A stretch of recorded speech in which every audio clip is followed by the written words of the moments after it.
قال لي لو هتسيبني كمل مخدات.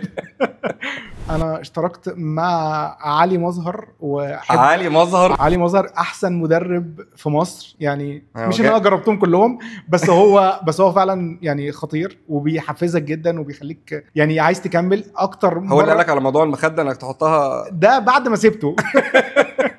يعني بعد ما سبت علي الحقيقه قال لي لو هتسيبني كمل مخدات. عفريت انت ولا ثدييات ولا ايه؟ ايدك يا عم، انت هتحلو علينا ولا ايه؟ فعلا اكتر مره التزمت فيها في حياتي كلها، قعدت 12 شهر، قعدت سنه كامله.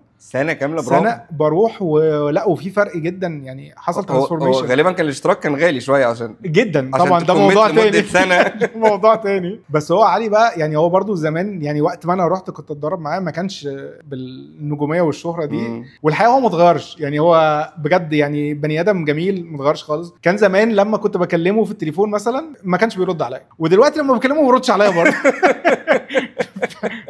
فيعني حبيبي علي بجد بصراحه شكرا ان انت ما تغيرش وبتفتح على موقف. كابتن علي لو سمعنا دلوقتي والنبي لو كلمك تاني برد عليه.